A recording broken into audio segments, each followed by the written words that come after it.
അങ്ങനെ പത്തരമാറ്റിൻ്റെ തന്നെ ഒരു അടിപൊളി പ്രൊമോ വീഡിയോ വന്നിരിക്കുകയാണ്. നല്ല കിട്ടില്ല പ്രൊമോ വീഡിയോ ആണ്. ആ വീഡിയോയിലേക്കൊക്കെ പോകുന്നതിന് മുമ്പായിട്ട് ഒരു കാര്യം പ്രത്യേകം പറയുകയാണ്. ആരെങ്കിലും നമ്മുടെ ചാനൽ സബ്സ്ക്രൈബ് ചെയ്യാൻ മറന്നു പോയിട്ടുണ്ടെങ്കിൽ ഒന്ന് ചെയ്തേക്കണം. അതോടൊപ്പം തന്നെ ബെല്ലൈക്കൻ കൂടി പ്രസ് ചെയ്തേക്കണം. അപ്പോഴായിരിക്കും ഞാനിടുന്ന വീഡിയോകളുടെ നോട്ടിഫിക്കേഷൻ അപ്പോഴായിട്ട് നിങ്ങളുടെ അരികിലേക്ക് എത്തുക. അപ്പോൾ എന്താ, നമുക്ക് നേരെ പ്രൊമോ വീഡിയോയിലേക്ക് പോകാം. അങ്ങനെ നമ്മുടെ അഭിയോട് നമ്മുടെ ജലജ നല്ല കയർത്ത് സംസാരിക്കുകയാണ്. ജലജ പറയണേ, എടാ നിന്നെ പോലുള്ള ഒരു മകനെ കിട്ടിയത് തന്നെയാണ് എൻ്റെ ഏറ്റവും വലിയ എൻ്റെ ഏറ്റവും വലിയ ജാതകദോഷം എന്ന് പറയുന്നത്. കാരണം നിനക്കൊന്നും ഒരു കഴിവില്ലാത്തവനായിപ്പോയല്ലോ എടാ നീ എന്നൊക്കെ ഇങ്ങനെ പറയുകയാണ്. അതിനുശേഷം പറയുകയാണ് ജലജ, എടാ ദേ ഇപ്പം തന്നെ നയനയെയും നവ്യയെയും ഒരു ഗതിക്ക് പരഗതിയില്ലാത്ത കുടുംബത്തിൽ നിന്ന് വരുന്നവരായതുകൊണ്ടാണ് ഇപ്പോൾ ഏട്ടത്തിക്ക് അവരോടൊന്നും ഒട്ടും ഇഷ്ടമല്ലാത്തത്. അതേസമയം അനിക്ക് വരാൻ പോകുന്ന പെൺകുട്ടിയുണ്ടല്ലോ, നമ്മുടെ കുടുംബവുമായിട്ട് ഒത്തുപോവാനുള്ള എല്ലാ ക്വാളിറ്റിയും ഉള്ളൊരു കുടുംബമാണ്. അപ്പോൾ അങ്ങനെ ഒരു കുടുംബത്തിൽ നിന്ന് അനി ഒരു പെൺകുട്ടിയെ കൊണ്ടുവരുമ്പോഴത്തേക്ക് ഏട്ടത്തി അവളെ താഴത്ത് വെക്കാതെ നോക്കും എന്നുള്ള കാര്യം ഉറപ്പാണ്. ഒന്നാമത് ഈ പറയുന്ന അനിയെ എടുത്ത് വളർത്തിയതൊക്കെ ഏട്ടത്തിയാണ്. ഒരുപാട് സ്നേഹിച്ചും ലാളിച്ചുമാണ് ഏട്ടത്തി അനിയെ വളർത്തിയത്. അപ്പോൾ അനിയുടെ പെൺകുട്ടിയായിട്ട് വരുന്ന ഒരു പെൺകുട്ടി, പ്രത്യേകിച്ചും നമ്മുടെ കുടുംബത്തിന് യോജിച്ച ഒരു പെൺകുട്ടി, അങ്ങനെ ഒരു കുട്ടി വന്നു കയറിക്കഴിഞ്ഞാൽ ഏട്ടത്തി അവളുടെ നിലത്ത് വെക്കില്ല എന്നുള്ള കാര്യം ഉറപ്പാണ്. അതോടുകൂടി അവളുടെ ഭരണം ഏറ്റെടുത്ത് കഴിഞ്ഞാൽ നമ്മളുടെയൊക്കെ കാര്യം പിന്നെ പോക്കാണ്. എനിക്ക് നിനക്കൊന്നും ഒരു വില ഉണ്ടാവില്ല.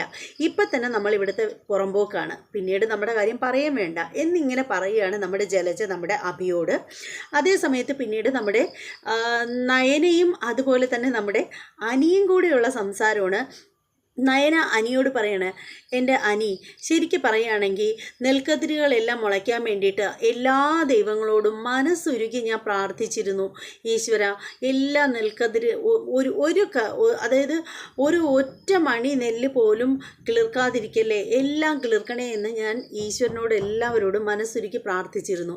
അതിൻ്റെ ഫലമാവണം എല്ലാ നെൽക്കതിരുകളും മുളർച്ചത് എന്നിങ്ങനെ നയന പറയുകയാണ്. അപ്പോൾ അതേ സമയത്ത് നമ്മുടെ അനി പറയാണ്, ഞാനാണെങ്കിൽ ശരിക്കും കരുതിയത് ഈ നെൽക്കതിരൊന്നും മുളയ്ക്കില്ല എന്നാണ്. കാരണം അപ്പച്ചി എന്തോ കള്ളത്തര ഇതിൽ ചെയ്തിരുന്നു എന്നാണ് ഞാൻ വിശ്വസിച്ചിരുന്നത്. അങ്ങനെയാണ് ഞാൻ മനസ്സിലാക്കിയിരുന്നത്. പക്ഷേ എങ്ങനെയാണ് ഇത് മുളച്ചതെന്നുള്ള കാര്യത്തിൽ എനിക്കിപ്പോഴും എന്തോ വിശ്വസിക്കാൻ പറ്റുന്നില്ല എന്നിങ്ങനെ അനി പറയുകയാണ് നമ്മുടെ നയനയോട്.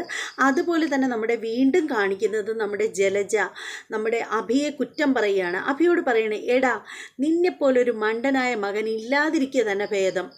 നിന്നെ എന്തിനു കൊള്ളാടാ, നിന്നെപ്പോലുള്ളൊരു മകനാണ് എൻ്റെ ഏറ്റവും വലിയ പരാജയം എന്നൊക്കെ പറഞ്ഞിട്ട് നമ്മുടെ അഭിയെ കുറ്റപ്പെടുത്തുകയാണ് നമ്മുടെ ജലജ.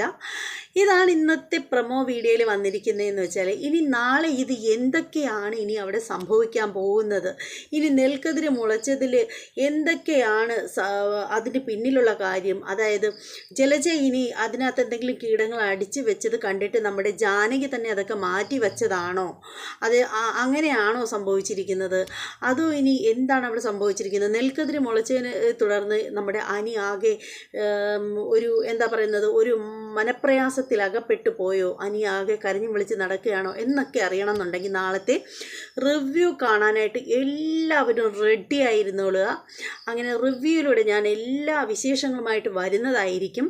അതിനു മുമ്പ് എല്ലാവരോടും പറയാനുള്ളത്, ആരെങ്കിലും ചാനൽ സബ്സ്ക്രൈബ് ചെയ്യാതെ ഉണ്ടെങ്കിൽ ഒന്ന് സബ്സ്ക്രൈബ് ചെയ്തോളൂ. അതോടൊപ്പം തന്നെ ബെല്ലൈക്കൻ കൂടി പ്രസ് ചെയ്തോളൂ. നിങ്ങളുടെ എല്ലാ അഭിപ്രായങ്ങളും നിർദ്ദേശങ്ങളും എല്ലാം കമൻറ്റ് ചെയ്തേക്കണം. വീഡിയോ ഇഷ്ടമാവുകയാണെങ്കിൽ തീർച്ചയായും ലൈക്ക് ചെയ്യണം. ഇഷ്ടപ്പെട്ടില്ലെങ്കിൽ ഡിസ്ലൈക്ക് ചെയ്തോളൂ. ഇനി മറ്റൊരു എപ്പിസോഡിൻ്റെ റിവ്യൂമായും പ്രൊമോ വീഡിയോയുമായിട്ടും ഉടനെ തന്നെ വരുന്നതായിരിക്കും. അതുവരെ എല്ലാവർക്കും ബൈ.